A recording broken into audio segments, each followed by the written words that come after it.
il avait maintenant 16 ans.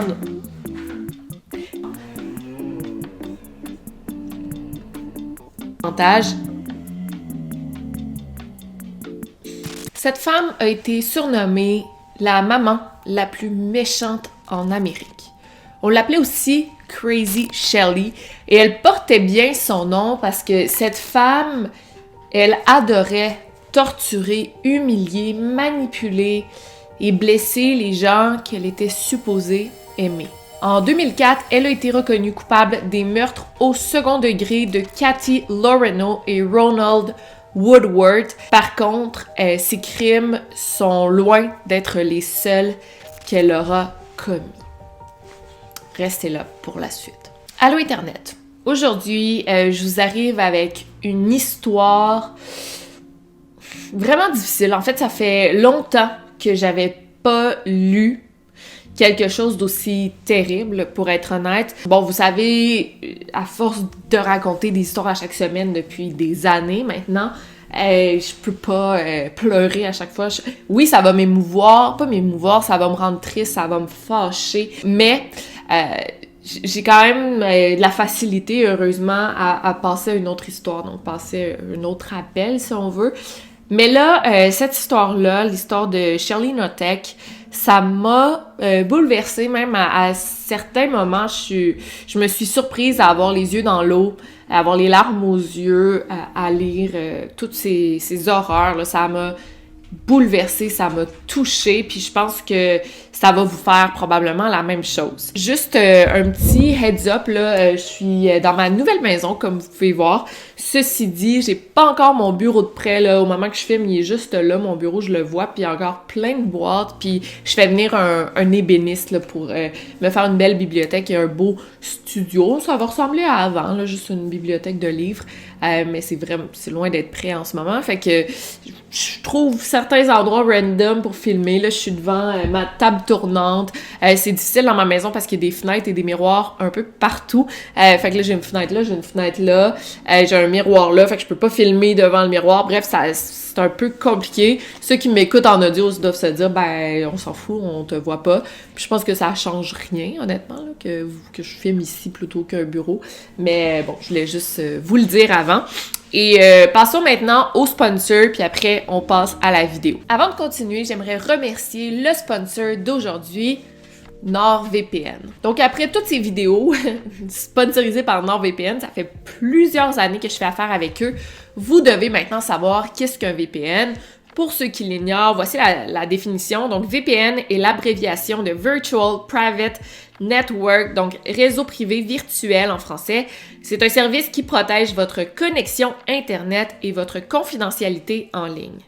Les VPN créent un tunnel chiffré pour vos données et protègent votre identité en ligne en masquant votre adresse IP et vous permettent d'utiliser les points d'accès Wi-Fi publics en toute sécurité. C'est surtout pratique parce que si vous êtes comme moi et que vous aimez travailler partout, c'est presque maladif mon affaire, là. J'ai tout le temps mon laptop avec moi. Donc que ce soit dans une gare d'autobus, gare de train, que ce soit à l'aéroport, dans des cafés, dans des restaurants, dans des hôtels, je travaille toujours, ben honnêtement. Et je réalise de plus en plus que c'est important de protéger mes données et mes informations personnelles. Honnêtement, aujourd'hui, en 2024, la sécurité de vos informations est primordiale et grâce à NordVPN, vous pouvez protéger jusqu'à 6 appareils en même temps. Donc, votre téléphone, votre ordinateur portable, votre iPad, votre télévision, bref, ça protège tous vos appareils électroniques. Ce qui est cool aussi avec NordVPN, c'est que la compagnie offre 30 jours d'essai sans risque et si vous n'êtes pas satisfait,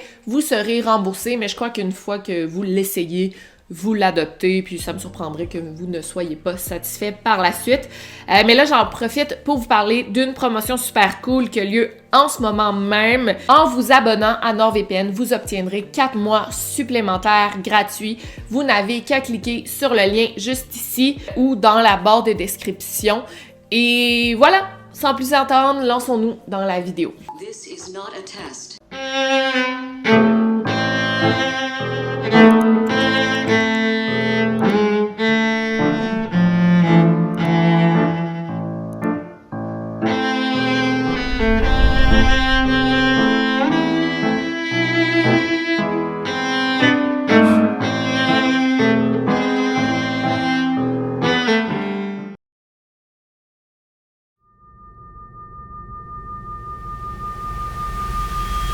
Donc, je crois que cette histoire commence réellement dans la ville de Battle Ground à Washington le 15 avril 1954, soit à la naissance de Michelle. Donc, en fait, son nom complet, c'est Michelle Lynn Watson Rivardo Long Notek, mais elle est surnommée Shelly. Il faut le dire, depuis très jeune, Shelly, c'est une enfant extrêmement difficile et on le sait, là, tout se joue à l'enfance pour forger un humain, un adulte. Mais Shelly, elle, c'est comme si elle aimait la dispute, la chicane, elle aimait faire des crises, elle refusait l'autorité. Si elle n'était pas d'accord avec une décision, si l'idée venait pas d'elle, ben ça tournait mal à chaque fois. Elle mentait aussi beaucoup.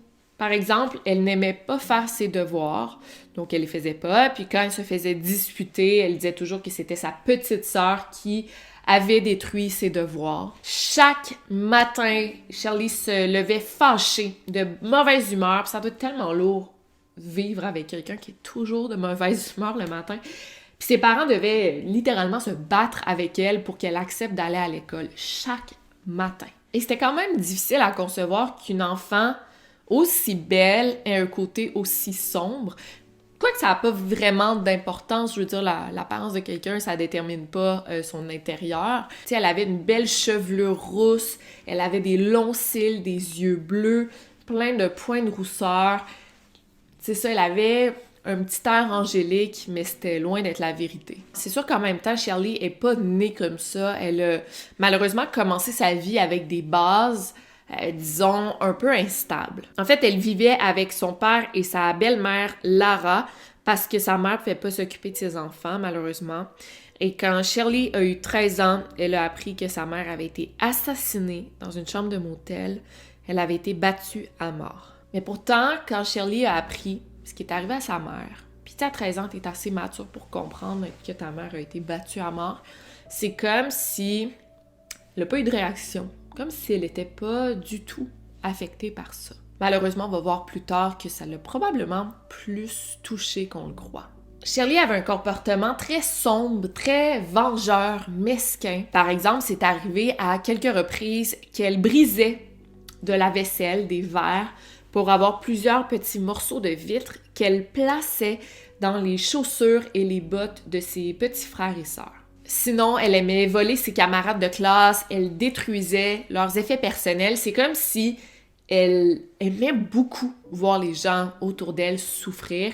Et ça, on va voir que ça va pas changer du tout à l'âge adulte. En fait, ça va empirer. Juste pour vous montrer le genre de truc que Shelly faisait, quand elle avait 15 ans, donc en mars 1969, une journée est allée à l'école, comme à tous les matins, mais le soir, elle n'est pas rentrée de l'école comme d'habitude. Fait que là, ses parents étaient comme, moi, elle est en retard, tu sais, qu'est-ce qui se passe? En fait, Shelly, elle avait dit à un intervenant à l'école que ça se passait pas du tout bien à la maison et qu'elle ne pouvait plus le supporter. Après quelques heures sans nouvelles, la police a appelé à la maison, donc pour parler au père de Shelly et à la belle-mère de Shelly, pour leur demander de se présenter au poste en vitesse. Et en fait, Shelly avait accusé son père de l'avoir violée à plusieurs reprises. Et vous en douterez que c'était un mensonge, c'était inventé de toutes pièces. Après avoir été examinée par un docteur, effectivement, il n'y avait comme aucune trace de violence physique ou sexuelle. Et c'était pas la première fois qu'elle faisait ça. Elle aimait raconter à l'école, à ses voisins, à ses amis, que le père de sa belle-mère, Lara, donc son père, il l'avait aussi agressée sexuellement, alors que c'était très loin d'être la vérité. Donc vous voyez qu'elle aimait faire le mal autour d'elle. Après ça, le comportement de la fillette allait de pire en pire. Son école secondaire ne la voulait plus à l'école et les autres écoles du coin non plus ne la voulaient plus. Et on peut comprendre parce que les autres écoles avaient entendu parler de son comportement, de ses mensonges. Ils voulaient pas d'une élève comme ça à leur école. Et à la maison, ben c'était pas mal pareil. C'était difficile, surtout parce que c'était Lara, la belle-mère, qui devait s'en occuper. Donc c'était même pas son enfant à elle. Bon, tu sais, si t'aimes l'enfant, c'est facile de t'en occuper, mais avec un diable comme ça à la maison, ça doit être horrible. Et toute la journée, Shelly n'arrêtait pas de dire à Lara qu'elle la détestait et qu'elle voulait sa mort. Et c'est difficile parce que dans ma tête, un enfant, ça peut pas naître mauvais. sais. Ça peut pas naître méchant, puis tu sais, c'est vraiment la question, là, l'inné versus l'acquis, donc nurture, nature. Mais dans ce cas-ci, c'est vraiment comme si elle était née puis elle avait beaucoup de mal à l'intérieur d'elle. Tu sais, oui, sa mère est morte quand elle avait 15 ans, tu sais, c'est sûr que ça peut traumatiser, mais depuis toute jeune, elle était comme ça, difficile, méchante, mesquine. Puis ses parents essayaient de lui donner tout l'amour du monde, ils lui donnaient tout ce qu'elle voulait. C'était des bons parents, en fait, son père et sa belle-mère, mais il n'y a rien qui fonctionnait. Donc ça restait une enfant extrêmement difficile, et vous allez voir que ça va pas du tout s'améliorer par la suite.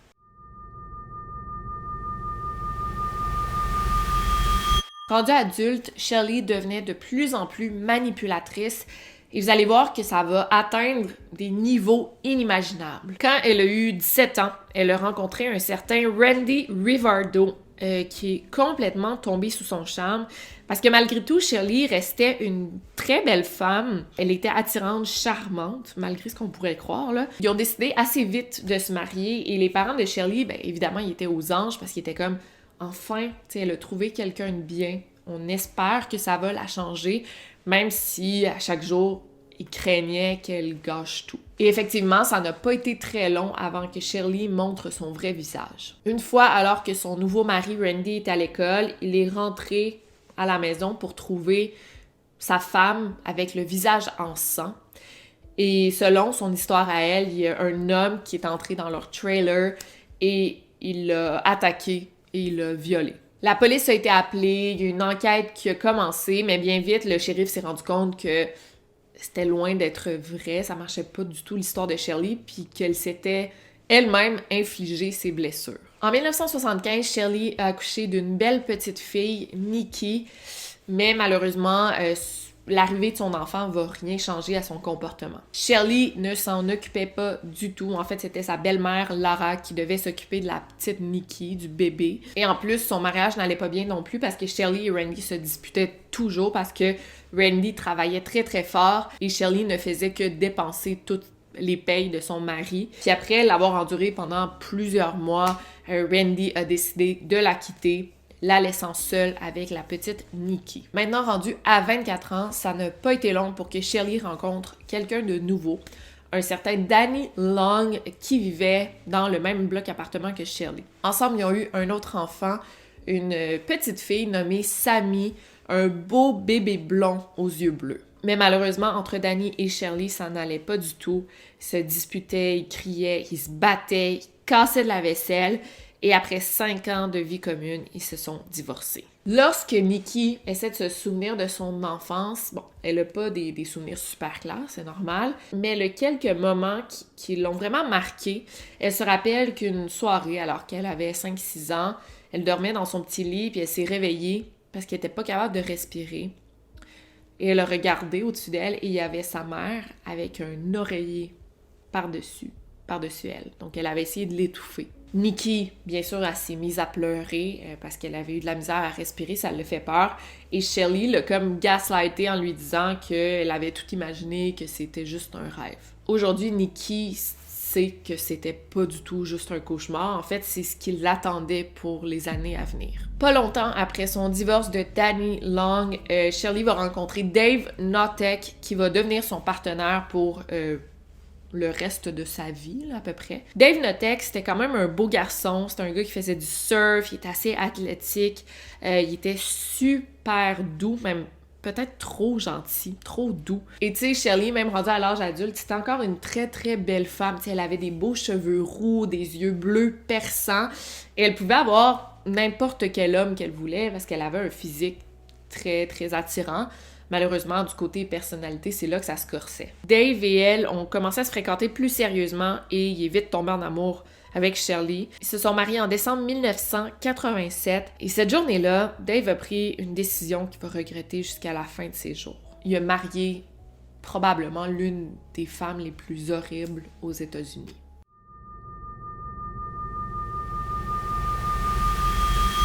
Face à la personnalité de Shelley, Dave, lui, s'était comme transformé en quelqu'un de soumis, facilement manipulable, qui faisait pas mal tout ce que sa femme lui demandait. Et Shelley, face à quelqu'un comme lui, c'est comme si sa personnalité mauvaise montait d'un cran. Elle devenait de plus en plus violente. C'est arrivé à plusieurs reprises qu'elle l'a frappé.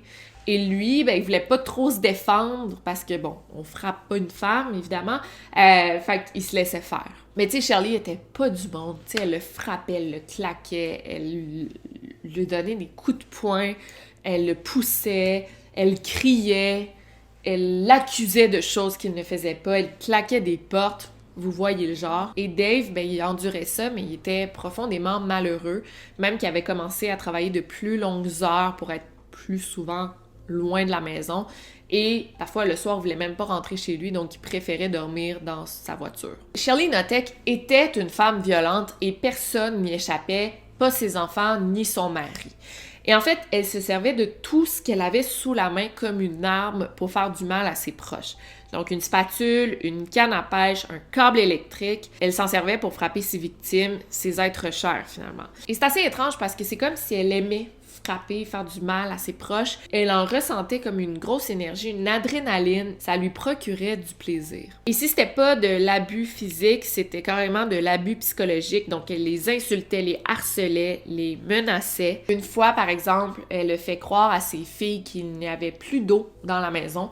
Donc si les filles voulaient prendre une douche, elles devaient aller dehors, puis c'était Shelley qui les arrosait avec une hose, là, de l'eau glaciale, évidemment. Fait que les filles ne pouvaient plus aller aux toilettes non plus. Donc, quand elles avaient besoin d'aller aux toilettes, elles devaient demander la permission à leur mère. Et ça, c'est devenu une règle dans la maison jusqu'à temps que les filles soient rendues adultes et qu'elles déménagent. Et comme vous voyez, c'était vraiment du contrôle psychologique. Tu sais, ça va loin quand tu exiges que tes enfants te demandent la permission pour aller aux toilettes. Puis tu sais, c'était des filles quand même jeunes, pré-puberté un peu.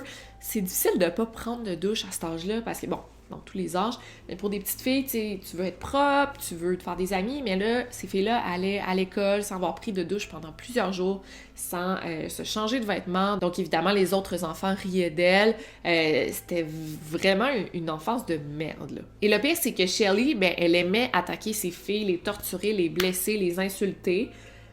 Mais la plupart du temps, les filles n'avaient aucune idée de ce qu'elles avaient fait de mal.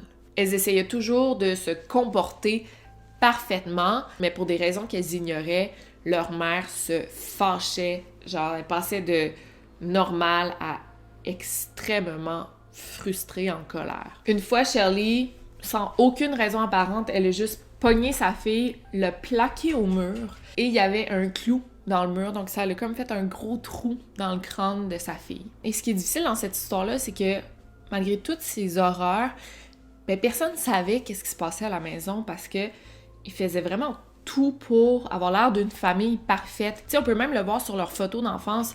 Ça a l'air de des enfants qui sont heureux, qui aiment leur mère. Tu sais, ils n'ont pas l'air d'être maltraités autant que vous allez voir qu'ils vont l'être. Mais en réalité, c'était très, très loin d'être la joie. Et tu sais, même la belle-maman de Shelley, Lara Watson, qui aimait pas vraiment sa belle-fille, elle gardait souvent Nikki et Sammy. Et jamais les filles ont parlé en mal de leur mère alors qu'elles avaient confiance envers leur grand-mère. Elles savaient qu'elles pouvaient se confier, mais c'est jamais arrivé. Et Shelley était extrêmement manipulatrice. Elle avait comme un pattern qu'elle faisait. Donc, elle torturait ses enfants, elle les blessait, les insultait, elle était méchante. Mais du jour au lendemain, même d'une seconde à l'autre, là, elle devenait douce, affectueuse, maternelle, gentille. Fait que les enfants, tu sais, ils cravaient ces moments-là, ils avaient besoin des moments de gentillesse de leur mère. C'est pourquoi les filles enduraient toutes les méchancetés. Donc Shelley, ce qu'elle faisait, elle frappait sa fille, puis après, elle la prenait dans ses bras, puis elle lui disait qu'elle l'aimait. En fait, c'est fou parce que c'est vraiment le cycle de violence conjugale, donc des femmes ou des hommes, mais surtout des femmes qui sont battues par leur conjoint. C'est souvent ça, finalement, elles vont se faire battre, elles vont se faire maltraitées par leur conjoint. Mais après, il va y avoir des petits moments de tendresse, des petits moments d'amour. Donc, elles vont un peu endurer tout le malheur, la méchanceté, pour avoir ces petits moments-là. Mais plus ça va, plus il y a des mauvais moments, puis moins il y a des beaux moments, tu sais. Et ce qui est weird, c'est que je pense pas, ou je sais pas, en fait, si Shelley se voyait comme une mère violente, comme une mère méchante.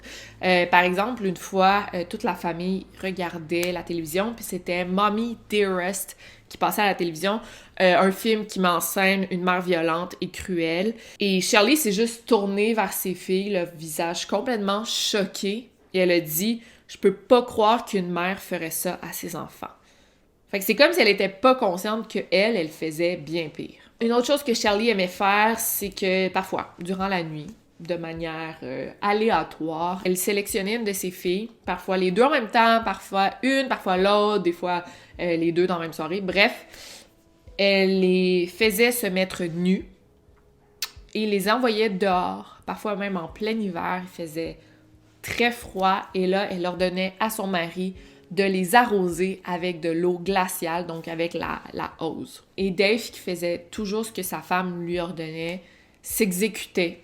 Donc c'était horrible, très souffrant, mais surtout humiliant. Une fois, elle a fait ça à Nikki, donc elle l'a arrosé, aspergé d'eau en plein hiver, et ensuite, elle a rentré sa fille et elle l'a placée dans un bain d'eau bouillante. Pas chaude, pas tiède, pas très chaude, bouillante. Et là, Nikki, dans l'eau, elle pleurait, elle suppliait sa mère d'arrêter, mais Shirley continuait. Et honnêtement, au départ, c'était vraiment Nikki qui était la plus torturée. Une fois, sa mère l'a enfermée dans une sorte de grange qu'il y avait sur leur terrain. Et Nikki, bon, ça fait quand même longtemps, fait qu'elle n'est pas sûre, mais elle croit qu'elle a passé l'été entier dans la grange. Donc, elle dormait là. Elle faisait ses besoins là. Donc, sa mère lui donnait genre une chaudière de Home Depot pour que sa fille fasse ses besoins à l'intérieur. Finalement, Nikki avait juste le droit de sortir de la grange pour vider son seau, sa chaudière. Honnêtement, je pourrais parler pendant des heures de ce que Shirley faisait à ses filles, puis on va en parler un peu plus. Mais là, on va passer à une autre partie de l'affaire qui est quand même assez importante.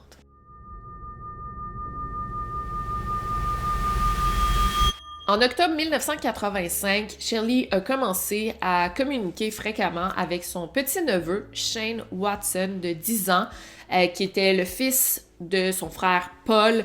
Paul qui était souvent en prison, donc ne pouvait pas s'occuper de son fils. Shirley, qui voulait aider son neveu à se sortir de cette situation-là, qui voulait s'en occuper, a donc décidé de l'accueillir chez elle pour s'en occuper, pour l'héberger, ce qui est vraiment une bonne action. Tu sais, quand tu vois ça, tu dis « c'est étonnant qu'elle fasse ça. Pourquoi? » Vous allez voir. Shane, c'est un petit gars qui était super cute, qui était attachant, amical.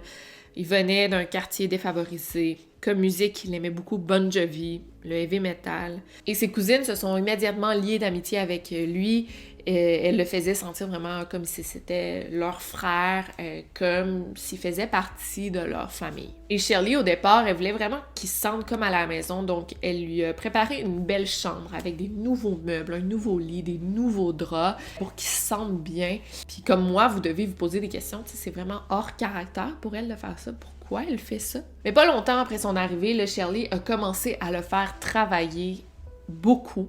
Bon, tu sais, c'est normal qu'un enfant aide dans la maison, je crois pas que c'est quelque chose de mauvais, mais là, elle lui dressait des longues listes de tâches à accomplir durant la journée, puis elle le faisait travailler toute la journée. Puis dans son cas, à lui, c'est comme si, il y avait toujours des nouvelles tâches qui s'ajoutaient à la liste. Tu sais, un enfant, il faut qu'il soit un enfant. Oui, il peut aider dans la maison, mais il faut quand même qu'il y ait des loisirs, du temps pour se détendre, pour s'amuser. Mais lui, c'était pas ça. Et s'il n'accomplissait pas les tâches comme il faut, elle le faisait payer. Par exemple, quelque chose qu'elle avait commencé à faire, c'est qu'à chaque fois qu'il accomplissait pas une tâche comme elle le voulait, elle lui retirait des items dans sa chambre. Donc, ça a commencé par des oreillers. Il n'y avait plus d'oreillers. Ensuite, elle lui a enlevé sa couverture. Il n'y avait plus de couverture.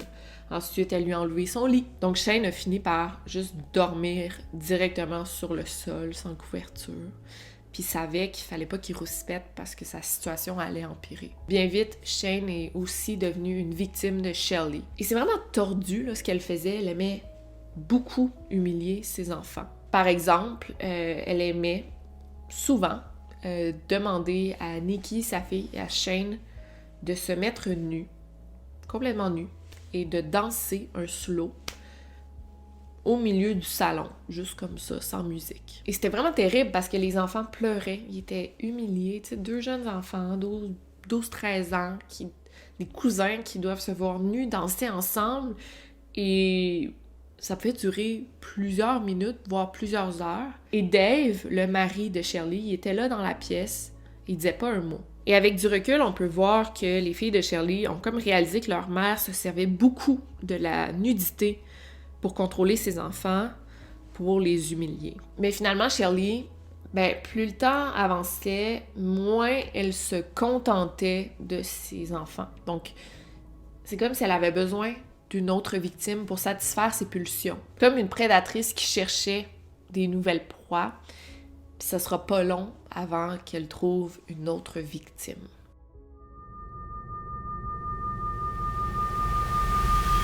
C'est en 1988, donc un an après l'arrivée de Shane, que Cathy Loreno, de 30 ans, va arriver dans le décor. Et vous allez voir que ce qui suit est très horrible. J'ai pas d'autres mots.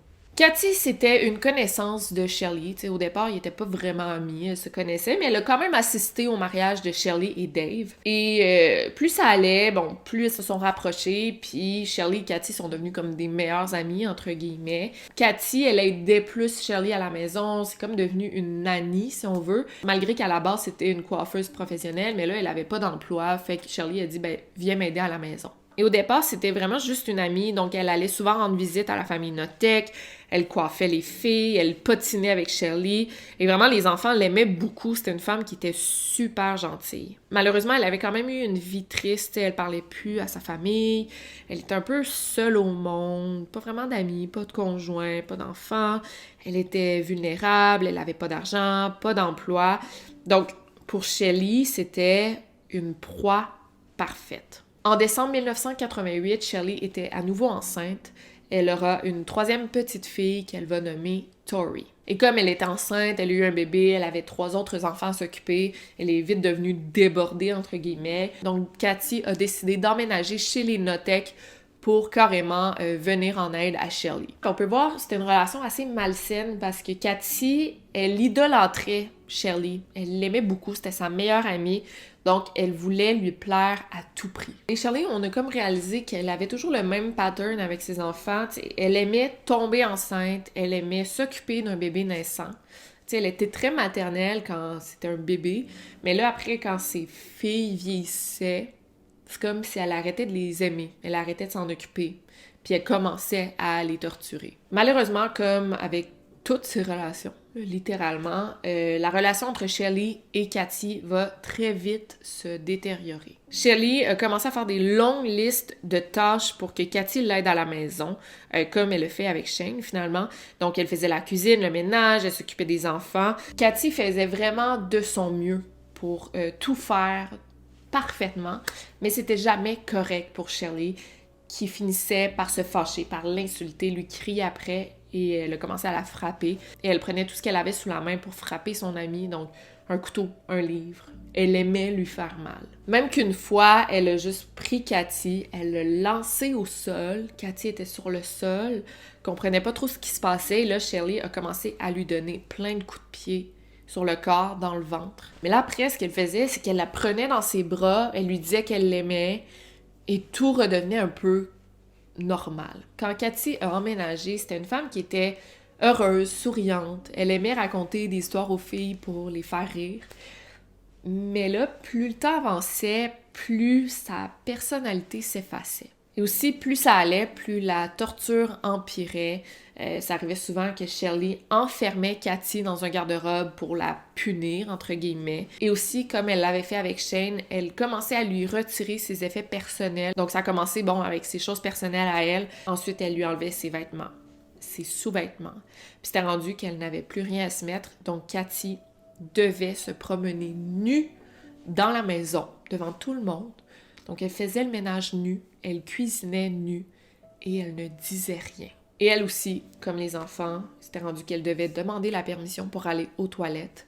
Et elle ne pouvait pas prendre sa douche, pas prendre de bain. Donc si elle voulait se laver, c'est Shirley qui l'envoyait dehors, nue, et qui l'arrosait. Et ce qui est le plus horrible là-dedans, ou pas le plus horrible, mais presque, c'est qu'elle obligeait ses enfants aussi à torturer Cathy. Mais tu sais, ces filles étaient quand même jeunes, là. Elles voulaient pas le faire, elles aimaient Cathy, mais elles avaient peur de leur mère. Fait qu'elle pouvait pas lui refuser parce qu'elle savait qu'elle-même allait se faire battre si elle disait non. Puis aussi, elle savait que tant et aussi longtemps que Cathy était là, ben, c'était vraiment la victime numéro 1 de Shirley. Donc, elle s'en prenait moins à ses filles, moins à Shane. Mais à plusieurs reprises, là, elle demandait à Shane de battre Cathy. Puis Shane, qui aussi avait peur de Shirley, ben, il s'exécutait. Puis vous voyez à quel point c'est tordu. Shane, il battait Cathy, puis elle essayait de s'enfuir, puis il lui courait après. Et là, Shirley, elle ouvrait les bras à Cathy. Puis là, elle était comme, tu sais, je te protège, c'est beau. T'es avec moi. Shane, arrête de la battre, arrête de lui faire mal, puis elle protégeait Cathy. Donc, vous voyez comment elle arrivait à contrôler tout le monde psychologiquement, c'est vraiment fou. Et par exemple, Nikki en parle dans le livre que je vais recommander à la fin, là, c'est vraiment... toutes mes sources viennent de là, pas mal. Elle répond un peu à la question que vous devez vous poser, qu'on se pose tous. Pourquoi Cathy restait là? Tu sais, c'est une adulte, elle était libre de quitter, si elle voulait. Pourquoi elle restait là, puis elle endurait tout ça? En fait, c'est qu'elle était tellement rendue comme brainwashée qu'elle osait plus s'enfuir. Elle avait une voiture, elle aurait pu partir, elle aurait pu appeler la police. C'est arrivé une couple de fois qu'elle a essayé de s'enfuir, de plus revenir. Mais Shirley réussissait toujours à la retrouver et elle réussissait aussi à la convaincre de revenir à la maison. Et il faut quand même être pas désespéré, mais il faut vraiment avoir peur, là, tu sais. Une fois Cathy a réussi à s'enfuir, complètement nue, et dans le voisinage, courir complètement nue, tu sais, faut vraiment que tu veuilles partir, là, tu sais, c'est clair. Mais encore une fois, Shirley l'a retrouvé et l'a convaincu de retourner à la maison. L'affaire, c'est que Shirley avait carrément volé la confiance de Cathy, elle l'avait manipulée, elle l'avait joué dans la tête. Et ça se voyait aussi beaucoup dans le physique de Cathy. Elle avait beaucoup maigri. À chaque jour, Cathy devenait de plus en plus faible. Elle avait des bleus, des égratignures partout sur le corps. Elle commençait à perdre ses dents. Et Shirley lui avait coupé les cheveux très très courts, très laids, encore une fois, pour l'humilier. Elle n'avait pas le droit de prendre de douche, comme j'ai dit plus tôt. Fait que pour la laver, ça arrivait que Shirley lui versait de l'eau de Javel partout sur le corps. Ce qui, évidemment, si elle avait déjà des blessures, des bleus, ça la faisait crier de douleur. Mais aussi, il faut le dire, un truc qui aidait Shirley à contrôler Cathy, c'est qu'elle la droguait. Elle lui donnait énormément de médicaments. Là. Elle lui donnait du lorazépam, qui est fait pour l'anxiété, qui aide à dormir, du Nitroquick, de l'athénolol, du Ramipril, du paroxétrine, qui est aussi pour l'anxiété, et du Prozac.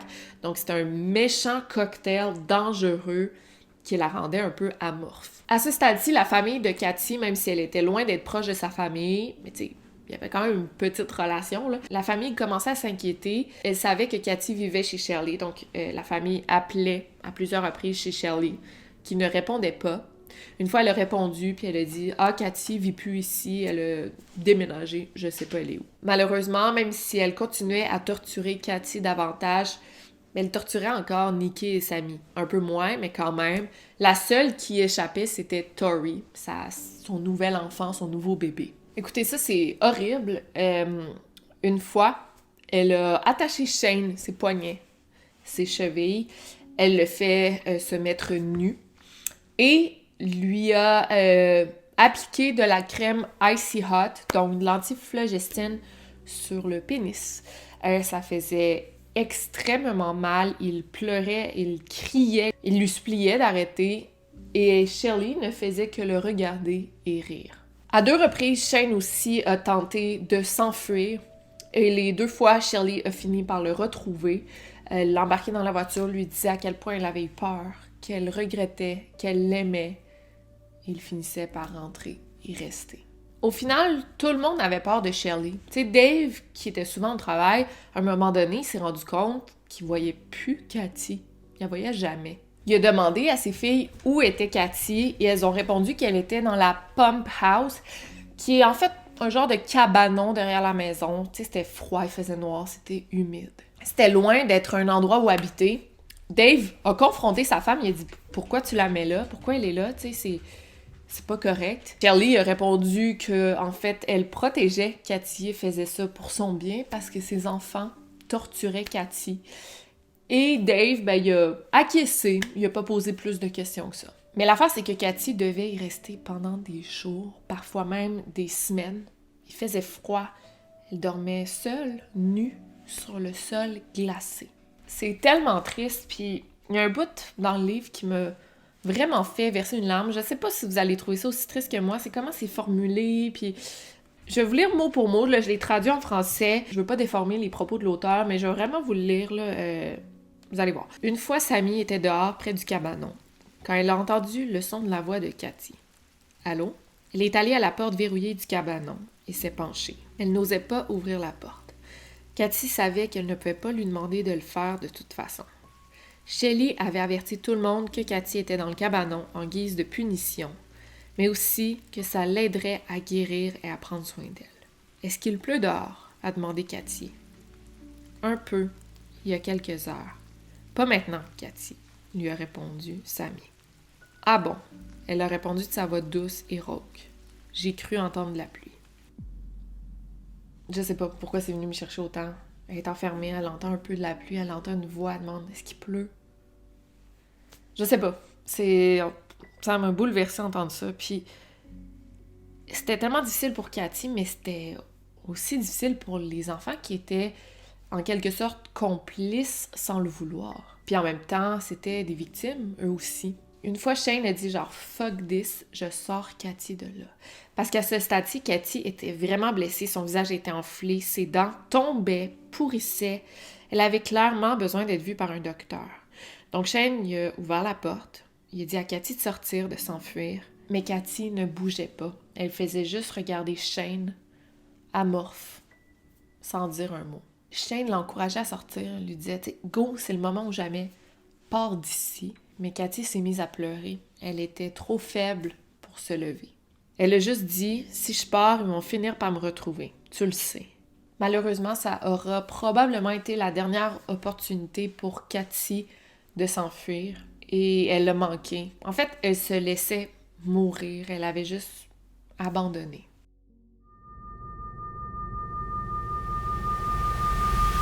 Plus le temps avançait, plus Shane commençait à se défendre. En fait, se défendre, c'est un grand mot, mais il disait plus ouvertement son opinion.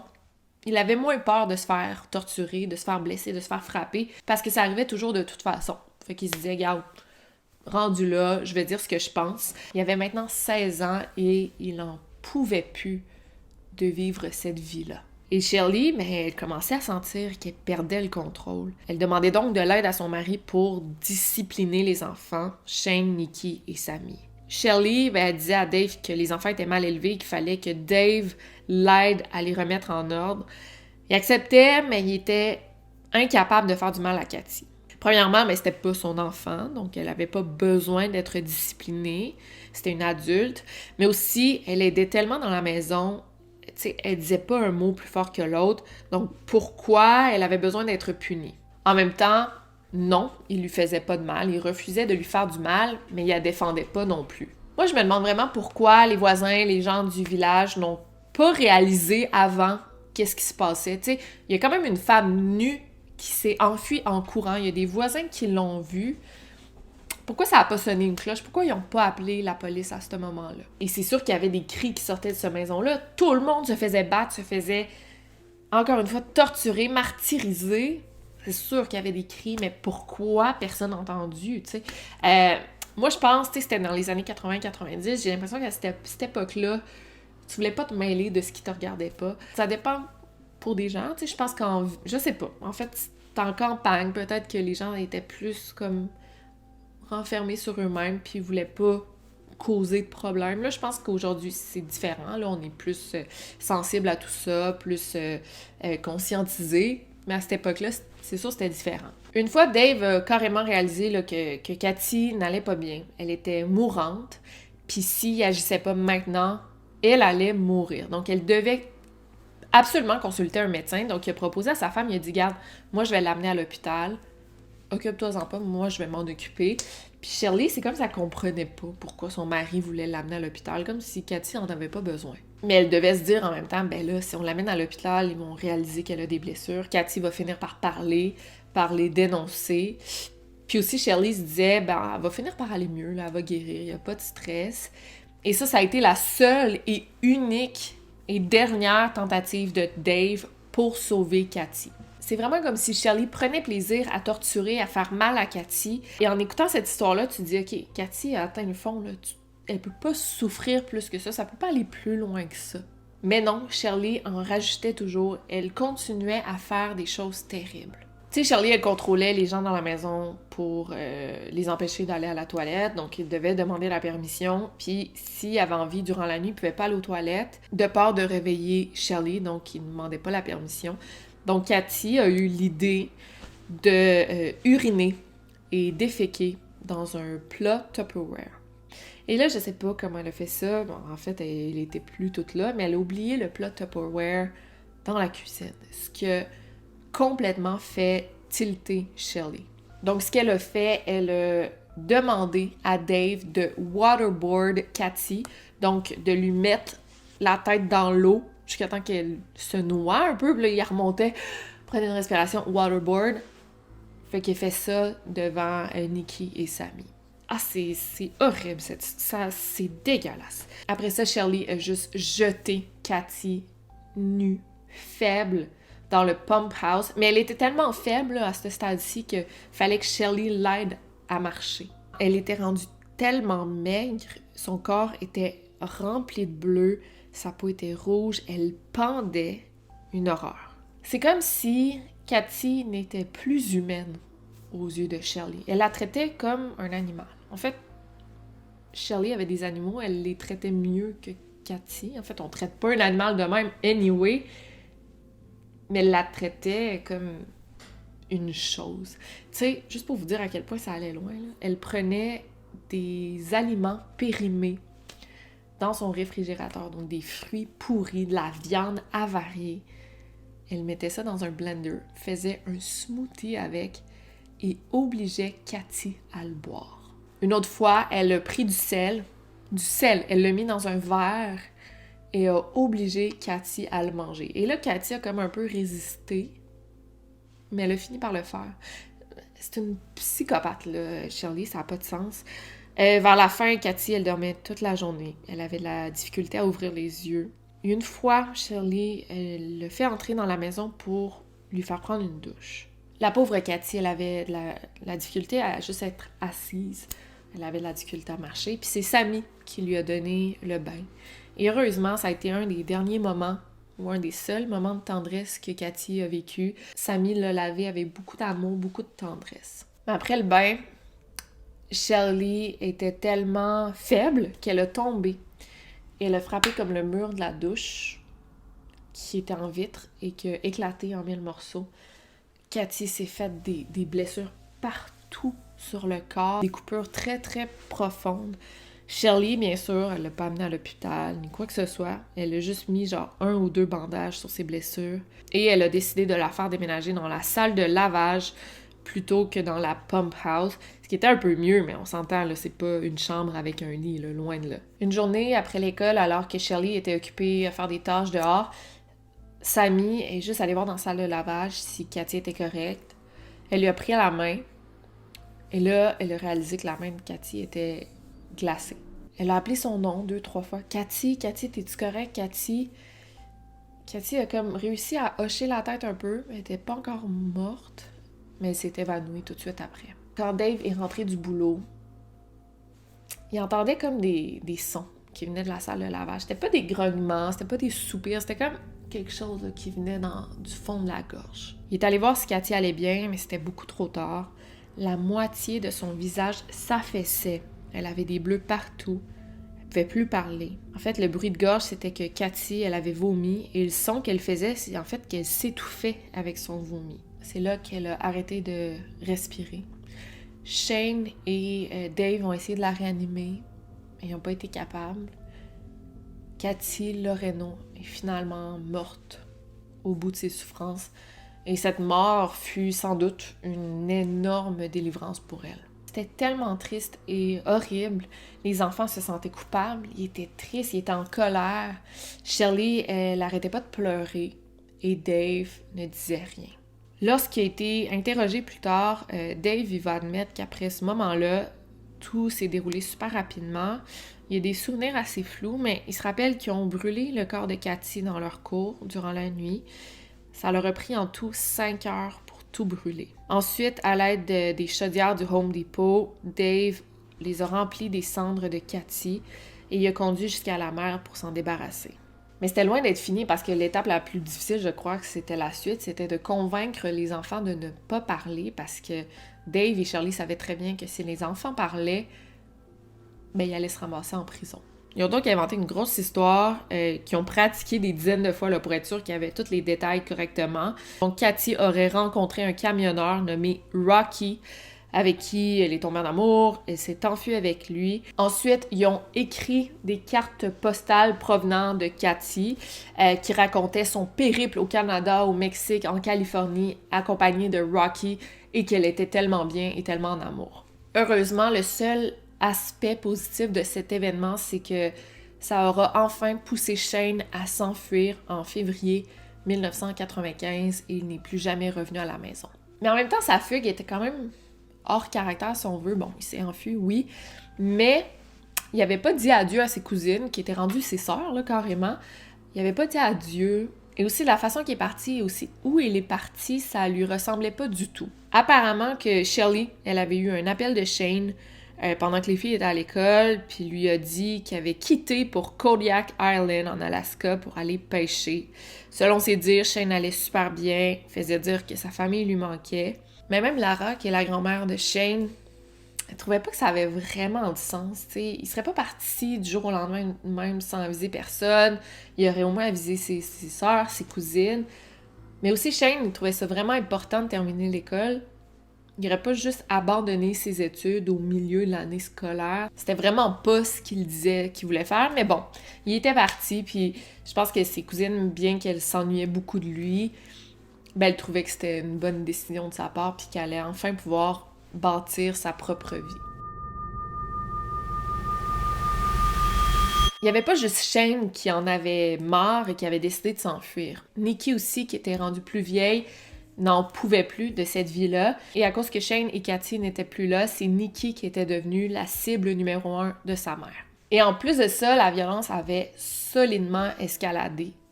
Une fois, Nikki était dehors en sous-vêtements parce qu'il n'y avait plus de vêtements. Elle faisait des travaux. Puis sa mère s'est juste approchée d'elle avec un couteau et l'a attaquée. Fait que Nikki s'est enfuie en courant et Shirley a fini par l'attraper et la couper là, vraiment profondément à la jambe. Nikki a réussi à s'enfuir. Elle avait la jambe qui saignait profusément. Elle a passé la nuit dans la forêt. Et le lendemain, elle est rentrée à la maison et Shirley faisait comme si rien n'était. Heureusement, Nikki, elle avait un rêve qu'elle convoitait depuis longtemps. Donc, c'était d'aller à l'université et bien sûr de s'éloigner le plus possible de sa mère. Dès qu'elle s'est diplômée du lycée, sa mère sentait justement que Nikki partirait. Donc, c'est là qu'elle a commencé à serrer la vis encore plus. Premièrement, elle a commencé par enlever tous les vêtements de Nikki. Donc, Nikki, elle avait juste une vieille paire de jogging sale et usée. Ensuite, bien sûr, un classique, elle lui a enlevé sa chambre. Donc là, Nikki devait dormir sur le plancher du salon. Ensuite, elle a arrêté de lui donner de l'argent et de l'amener à l'école. Donc là, Nikki, sans argent, sans vêtements, sans auto, ben ça voulait pas mal dire qu'elle pouvait pas réaliser son rêve et d'aller à l'université. Heureusement, malgré tout ça, le mental de Nikki était comme de plus en plus solide. Elle tenait tête à sa mère et ça, Shirley le sentait aussi. Donc clairement, elle sentait qu'elle perdait le contrôle sur sa fille et pour la punir, elle a décidé de l'envoyer vivre chez sa tante Trish, qui est la sœur de Dave, qui vivait à plus de 4 heures de route et Nikki connaissait pas vraiment là, cette tante-là. Mais ça a quand même été une bonne nouvelle parce que Trish était une femme super douce, maternelle, aimante envers Nikki qui avait malheureusement jamais connu ça. Elle a aussi commencé à travailler avec sa tante qui nettoyait des maisons. Fait que Nikki, elle aimait ça parce qu'elle se sentait pour une fois responsable. Elle recevait son propre argent. Puis c'était la première fois de sa vie qu'elle sentait qu'elle avait de la valeur, tu sais, que les gens appréciaient ce qu'elle faisait. Et elle n'était pas sans valeur, comme sa mère lui disait depuis toujours. Puis évidemment, elle voulait plus partir de là. Mais ce qui est triste, c'est qu'il y avait encore Sammy et Tori à la maison. Tu sais, Sammy est assez vieille pour comprendre que sa sœur était partie, puis c'était une bonne nouvelle, malgré qu'elle s'ennuyait d'elle. Elle disait, tu sais, au moins, elle est mieux. Mais Tori, elle était tellement trop jeune pour comprendre, fait qu'elle était dévastée que sa grande sœur ait décidé de les abandonner comme ça. Éventuellement, Nikki est retournée à Washington, où sa mère vivait, mais elle n'est pas rentrée chez elle, elle s'est trouvée un petit job, elle s'est loin d'appartement. Elle était loin d'être riche, mais pour une première fois dans sa vie, elle était heureuse et libre. Sammy, de son côté, ça allait super bien à l'école, tu sais, c'était une belle fille, elle était populaire, avait plusieurs amis, et elle aussi, là, elle en avait marre de sa mère, elle voulait plus endurer ce que sa mère lui faisait, puis elle voulait plus la protéger non plus. Elle était décidée à changer de vie. À l'été 1997, elle a enfin décidé de s'enfuir et d'aller vivre chez sa grand-mère, Lara, qui l'a accueillie à bras ouverts. Et enfin, pour une fois, Sammy était elle aussi libre. Tristement, maintenant que Nikki, Sammy, Shane étaient partis, Katia était morte, évidemment, la nouvelle victime de Shirley, c'était sa fille, Tori. Et encore là, elle allait vraiment dans la nudité pour humilier, donc elle faisait faire des jumping jacks dans la cour complètement nue à Tori. D'autres fois, elle lui examinait le vagin. Une autre fois, écoutez ça, elle a demandé à Tori de couper ses poils pubiens pour les mettre dans son album de bébé. Donc c'est Shirley qui a dit ça, je veux garder ça en souvenir, coupe-toi les poils pubiens. Tori, elle voulait pas, elle trouvait ça tellement gênant, mais Shirley lui a dit, genre, let's go, tes sœurs l'ont fait, il y a rien de gênant là-dedans, fais-le.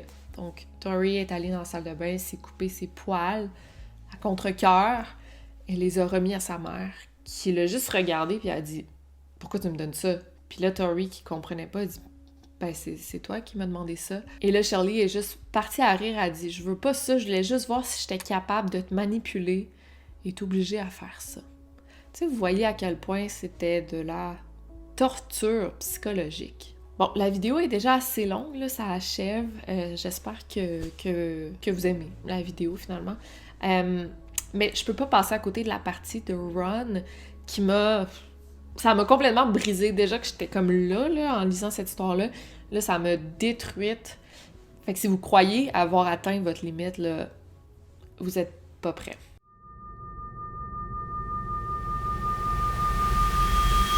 Ron Woodward, c'était un homme de 56 ans qui était vraiment seul dans la vie. Quelques années plus tôt, il avait été en couple avec un autre homme, mais ça avait mal fini et Ron s'était fait briser le cœur. C'est un homme qui vivait seul dans un trailer, il y avait plein de chats, ça puait dans le trailer. Il était vraiment vulnérable, c'était une victime parfaite finalement. Shirley l'avait rencontré au travail et tout de suite, ils se sont liés d'amitié. Et la petite Tori aimait beaucoup Ron, elle l'appelait Uncle Ron. Comme elle l'avait fait avec Cathy, Shirley a décidé d'aider Ron, de le prendre sous son aile et de lui offrir de venir vivre chez elle. Et bien sûr, tout a commencé vraiment bien. C'était une belle amitié au départ. Bon, ça avait l'air de ça, ça l'était pas du tout. Mais au départ, Shirley lui avait réservé la petite chambre de Sammy. Donc, il était super bien installé. Il avait son propre lit, sa commode, sa table de chevet, sa petite lampe. Vraiment, pour lui, comparé à son trailer sale, c'était un luxe. Il avait même amené quelques livres, des effets personnels. Et pour Shirley, c'était win-win parce que Ron l'aidait à faire des tâches dans la maison. Et lui, ça lui convenait parfaitement parce que pour une fois, il était plus seul. Il aimait beaucoup la petite Tori, s'entendait bien avec. Puis, il adorait Shirley, fait qu'il était comme... Pourquoi pas, j'ai enfin comme une famille. Mais cette fois-ci, ça a vraiment pas été long que le switch s'est fait. Shirley, qui était chaleureuse, accueillante, est très vite devenue froide et méchante. Donc ça a commencé par des insultes. Donc elle traitait Ron du F-word. Elle lui disait qu'il la dégoûtait, qu'il était une mauvaise influence pour sa fille, que c'était un loser inutile. Ça a tellement escaladé rapidement. Elle a commencé par le frapper. Puis ensuite, elle a arrêté de lui donner à manger. Elle l'a obligé à prendre des médicaments pour finalement le droguer. Et c'est fou parce que Ron, c'était un homme très intelligent, il était brillant, il était cultivé, mais dès qu'il est rentré dans la vie de Shirley, il a perdu toute sa personnalité, il était devenu lent, soumis, plus de personnalité. Et il travaillait là, de 7h le matin à 8h le soir à faire des tâches que Shirley lui exigeait. Après ça, la même routine qu'avant, Shirley a commencé par lui voler ses livres. ses effets personnels, ses chaussures, sa chambre. Elle a fini par le faire dormir sur un petit matelas très mince dans la chambre d'ordinateur pour le faire dormir sur le sol. Comme les autres, elle a enlevé son droit d'aller aux toilettes. Devait demander la permission pour aller aux toilettes. Et c'est fou, là, comment on réalise que cette femme était capable de contrôler une personne intelligente, indépendante, un adulte. Faut quand même que tu sois fort, là, pour faire ça. T'sais, ça prend une forme d'intelligence, là, quand même.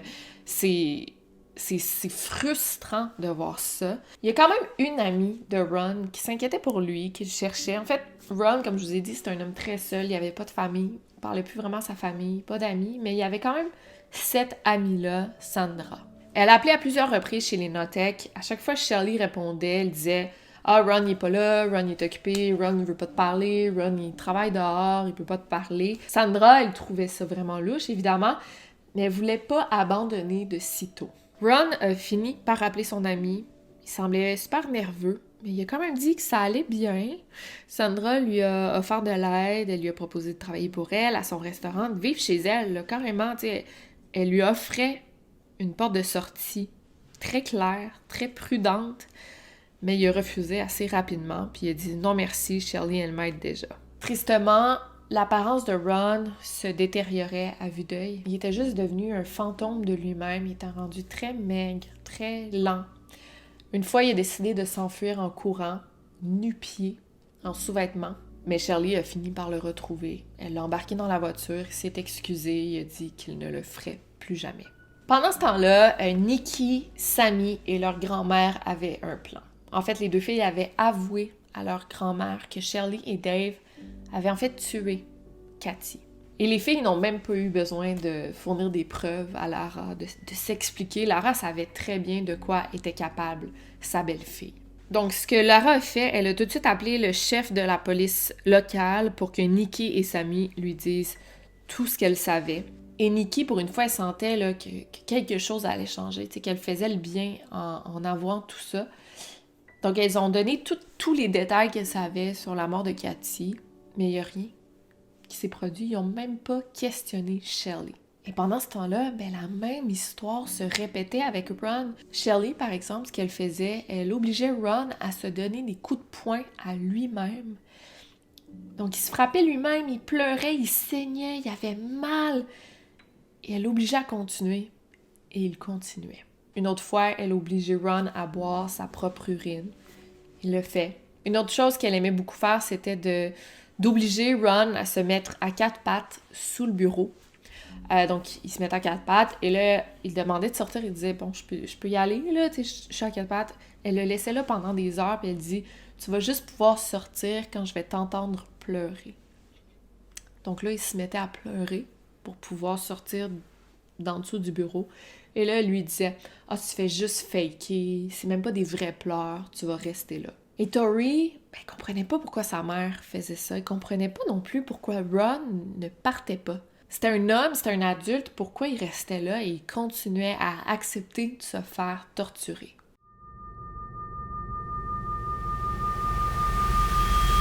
La dernière fois que Sandra a vu son ami Ron, c'est quand ils sont allés manger ensemble au restaurant de Sandra en 2002. Et c'est fou quand même, là, il sortait de la maison, il allait dans un lieu public, seul, avec son ami, en qui il avait confiance. Mais il revenait toujours chez Shelley. C'est fou, ça. Ron n'allait pas bien du tout. Il semblait faible, il était lent, il était sale, alors que normalement, c'était un gars super réveillé, super le fun, super allumé. Et là, il restait juste une dent dans la bouche. Shelley lui avait coupé les cheveux, c'était horrible. Et il y a quand même de quoi de fou qui s'est passé, puis c'est pas mal grâce à cet incident que l'histoire s'est terminée comme on la connaît aujourd'hui. Puis il y a... Bon, c'est un livre là, entier sur cette histoire-là, fait qu'il y a quand même des détails que j'ai choisi de ne pas mentionner parce que ça aurait rallongé la vidéo de 30 minutes, là, puis on comprend quand même la base. Mais bon, je vais vous raconter, il y a le shérif Jim Bergstrom qui a reçu une ordonnance restrictive, soit un restraining order, contre Ron de la part de sa mère. Donc, je ne veux pas trop embarquer là-dedans parce que ça finira plus. Donc, pourquoi sa mère a envoyé une restraining order contre Ron, là, c'est pas super important, là, honnêtement, à ce stade-ci. Là. Mais bon, le shérif s'est quand même présenté chez Shelley parce qu'il savait que Ron vivait là. Puis il fallait qu'il lui donne les papiers d'ordonnance restrictive, il fallait qu'il lui donne en main propre, finalement. Fait que quand le policier s'est approché de la maison de Shirley, il a vu Ron qui était dehors, qui travaillait dehors. Mais Ron, en le voyant le policier, a décidé de s'enfuir en courant, d'aller se cacher dans la forêt. Puis le policier, il comprenait pas trop, il était comme « Hey Ron, genre, je t'ai vu, faut juste que je te donne des papiers, tu peux revenir. » Le policier a cogné à la porte, il voulait parler à Shirley, lui demander ce qui se passait. Personne n'a répondu. 15 minutes plus tard, Shirley a appelé le 911. Elle était un peu en panique, un peu stressée, en colère. Le policier lui a expliqué « Hey, je suis juste allée chez vous parce que je voulais donner des papiers à Ron. » Et là, Shirley a répondu « Ben, Ron vit pas chez moi, il vit à Tacoma. » Et le shérif n'était pas dupe, puis il savait très bien qu'elle mentait parce qu'il l'avait vu, Ron, il l'avait vu courir puis s'enfuir dans la forêt. Juste avant de raccrocher, il a parlé à Shirley de Cathy Loreno, que sa famille était inquiète pour elle et que c'était pas vraiment son genre de partir avec son nouveau petit ami camionneur. Sa famille l'avait officiellement reportée comme disparue et le frère de Cathy avait même engagé un enquêteur privé pour la retrouver. Shirley, elle lui a répondu tout simplement qu'elle n'avait pas eu de nouvelles de Cathy depuis très longtemps et qu'elle n'avait aucune idée d'où elle était. Le shérif savait que ça avait pas vraiment de sens. Il croyait pas du tout les paroles de Shirley. Et il avait entendu les rumeurs de la ville que Shirley se faisait appeler Crazy Shirley. Quelques jours plus tard, le 18 avril 2003, Shirley a reçu une lettre par la poste. Je vais vous dire ce que ça disait. « Les coups de feu que t'as entendus hier soir provenaient de Cathy. Comme Jésus-Christ, elle s'est réveillée de la mort et est retournée pour se venger. » Cette lettre a tellement fait paniquer Shirley parce qu'effectivement, la veille, il avait entendu des coups de feu. Fait que la personne qui avait envoyé ça devait vivre pas trop loin, mais aussi, elle savait que Cathy était morte. Donc Shirley s'est vraiment posé la question, c'est qui a envoyé cette lettre-là? Est-ce que c'est ses filles? Est-ce que c'est Shane? Est-ce que c'est un membre de la famille de Cathy? Et là, elle est devenue un peu paranoïaque. Et tout ce stress que Shirley vivait, fallait qu'elle l'extériorise, bien sûr. Donc, ce qu'elle faisait, c'est qu'elle se défoulait davantage sur Ron, comme si c'était possible d'en faire plus. Le pauvre Ron, il était tellement rendu faible, il travaillait sur le toit à un moment donné, et il a juste perdu pied, et il est tombé en bas du toit. Il restait couché sur le sol, un peu abattu.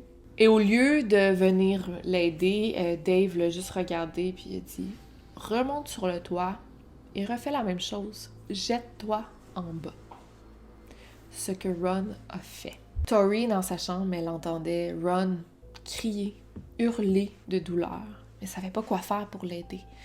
Et puis ça recommençait, Monte sur le toit, jette-toi en bas. Remonte, rejette-toi en bas. Et il le faisait à chaque fois. Je pense qu'à ce stade-ci, il voulait mourir, là. Ron, à la fin, commençait un peu à protester, puis il disait « Shirley, ma chérie, je peux plus, là, j'ai mal. » Et Shirley continuait à l'obliger à faire ça. Puis je me demande, là, en lisant ça, j'étais comme, comment il a été capable là, de survivre à ça? Tomber d'un toit 5, 6, 7 fois, là. Comment tu peux survivre tout court? Et c'est pas juste ça, là. Ses 2 pieds étaient complètement ensanglantés parce qu'il n'y avait plus le droit de porter de chaussures. Puis il avait pilé sur de la vitre, donc ça y avait fait des grosses coupures.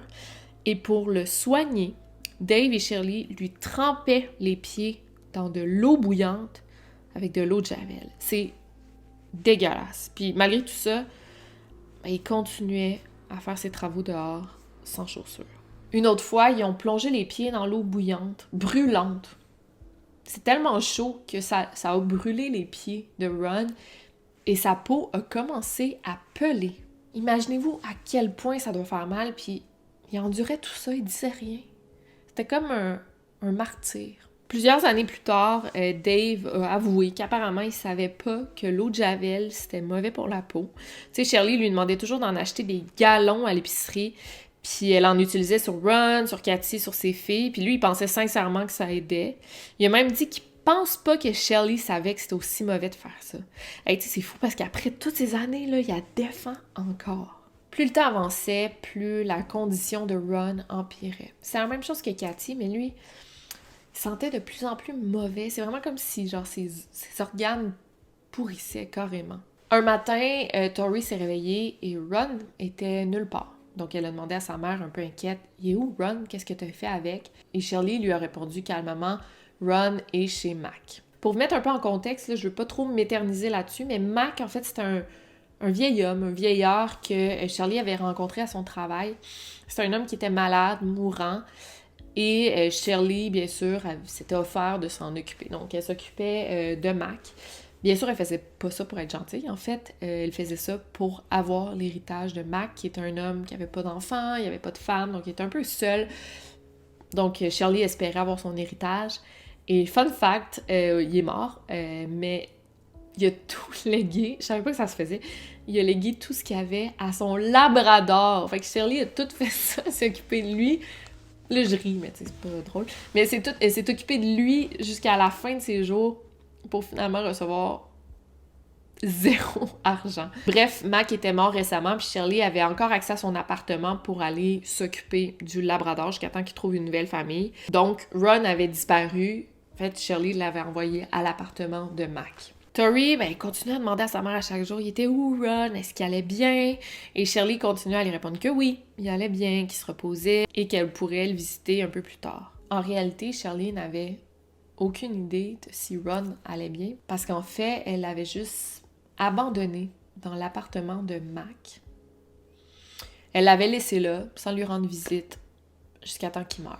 Le matin du 22 juillet 2003, Dave a reçu un appel au travail. C'était sa femme qui lui demandait de rentrer le plus vite possible parce qu'il y a quelque chose qui n'allait pas. En fait, son plus grand souhait s'est exaucé. Ron avait fini par mourir.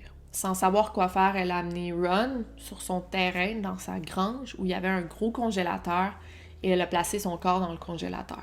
En arrivant à la maison, Dave s'est exécuté parce que, après tout, c'était pas la première fois qu'il se débarrassait d'un corps. Cette fois-ci, il n'a pas brûlé le corps de Ron, mais en fait, il a creusé un trou assez superficiel dans leur cour et il l'a enterré là.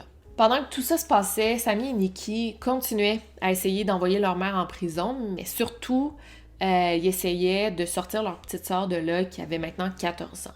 Un matin, alors que Shirley regardait la télévision, Tori a décidé d'aller dans la grange. Et c'est là qu'elle a trouvé tous les effets personnels de Ron, dont ses sous-vêtements et ses bandages imbibés de sang. Tout de suite, Tori a eu un mauvais feeling. Là. Elle était comme, mais pourquoi c'est dans la grange? Pourquoi les bandages sont pas avec Ron? Pourquoi il n'y a pas ses sous-vêtements?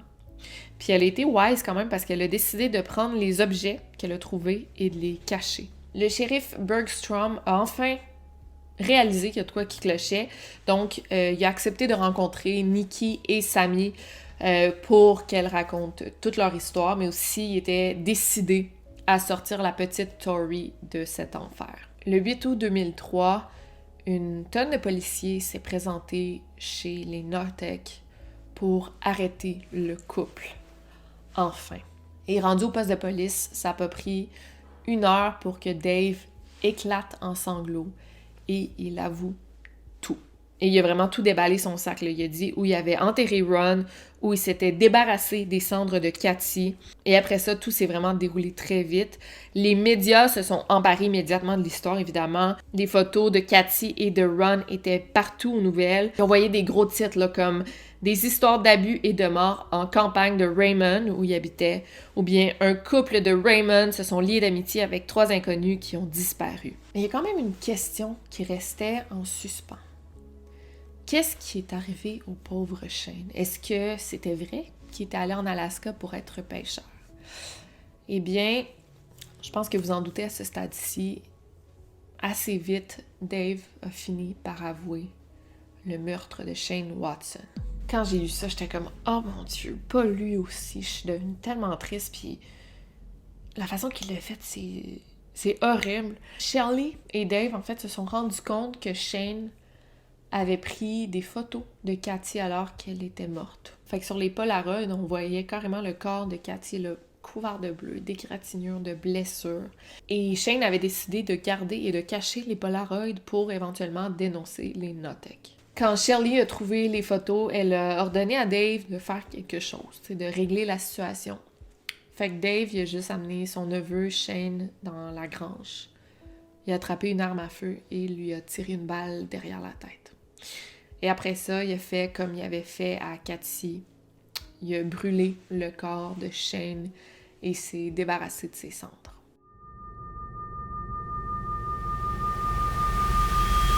En 2004, Dave Notek a été reconnu coupable du meurtre de son neveu de 17 ans et il a été envoyé 15 ans en prison. Shelley Notek, de son côté, a été reconnu coupable du meurtre au second degré de Cathy Loreno et de Ronald Woodward. Malheureusement, les procureurs n'ont pas été capables de la charger pour meurtre au premier degré parce que, bon, pour Cathy, il n'y avait aucun corps, aucune cendre, il n'y avait rien. Et pour ce qui est de Ron, il y a une autopsie qui a été faite sur lui, mais on n'a pas été capable de prouver comment il a été blessé, ni par qui exactement. Donc c'est tellement difficile d'entendre ça, mais il y a quand même eu de la justice, mais pas celle qu'on aurait souhaité, disons. Durant le procès de Shelley Notek, il y avait évidemment aucun membre de la famille dans la cour, mais elle a quand même pris le temps de parler. À travers quelques larmes, elle a dit « Dans cette prison et dans cette cour et dans cette communauté et partout ailleurs, je suis reconnue pour être un genre de monstre horrible. J'en suis pas un. Ceci dit, j'ai fait d'horribles erreurs. Cathy était mon amie. Elle avait de la valeur. Elle aurait été là pour moi, et moi, je n'ai pas beaucoup été là pour elle. Je n'étais pas là quand Cathy est morte. Pas là pour elle. » Shelley Notek a été sentencée à 22 ans de prison, ce qui est rien, honnêtement. Le couple, séparément, ont fait leur temps en prison. En 2016, Dave est sorti de prison et il a demandé une ordonnance restrictive contre sa femme. Sammy et Tori ont fait la paix avec leur père. Elle continue à lui rendre visite, mais Nikki, elle, refuse catégoriquement de le voir. Shelley Notek, maintenant rendue à 68 ans, a été libérée de prison il n'y a pas très longtemps, en novembre 2022, fait que ça fait environ 1 an et demi. J'ai été tellement choquée de voir ça qu'elle n'a pas écopé de la prison à vie, là.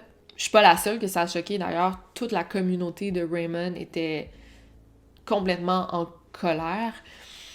Parce que c'est pas une femme que tu es par erreur, là, c'est une femme profondément mauvaise, puis je pense pas qu'elle change. Je pense pas qu'à 68 ans, elle tue d'autres personnes ou elle torture d'autres personnes parce qu'elle est rendue seule, là. Anyway, c'est pas assez, là, 22 ans, c'est loin d'être assez. Pour les filles, ça a tellement dû être horrible, difficile de se sortir de tout ça, de ces traumatismes-là, puis juste de grandir puis de bâtir leur propre vie. Quand sa mère est allée en prison, Sammy, elle continuait à lui rendre visite et lui envoyer des petits cadeaux en prison, ce qui est vraiment fou parce qu'elle est encore brainwashée après toutes ces horreurs, après toutes ces années. Elle veut quand même plaire à sa mère, t'sais. Nikki et Tori, elles, ne souhaitent plus jamais revoir leur mère. Aujourd'hui, Nikki, elle a vraiment bien réussi sa vie. Elle vit dans une maison à plus d'1 million de dollars à Seattle. Good for her. Très contente de lire ça. C'est maintenant rendue une femme dans la quarantaine. Elle est mariée, a eu des enfants. Sammy, quant à elle, est retournée vivre dans sa ville natale. C'est aussi une femme dans la quarantaine. Elle travaille comme enseignante à l'école primaire. Et elle a aussi eu des enfants. Finalement, la jeune Tori est maintenant rendue dans la trentaine. Elle vit en Oregon. Ils travaillent dans les médias sociaux. Les trois sœurs sont encore très très proches. Elles se parlent presque à chaque jour, ce qui est vraiment une bonne nouvelle et ce qui est, je pense, c'est la meilleure façon de conclure cette vidéo. Malgré tout ça, malgré tous ces horreurs, malgré tous ces traumatismes, les trois sœurs sont restées comme ça, là. C'est beau à voir, je trouve. J'aimerais terminer cette vidéo avec une recommandation de livre, bien sûr. Donc, le livre qui m'a aidé à faire cette vidéo, c'est If You Tell de Greg Olson. Greg Olson, que c'est pas le premier livre que je lis de lui, là, il est quand même connu dans le monde du true crime. C'est un excellent auteur. Je le dis souvent, là, c'est pas tous les livres de true crime qui sont intéressants et bons à lire, mais ça, c'est bien écrit, c'est beau. Beau, ben, je sais pas, là, c'est pas écrit si gros.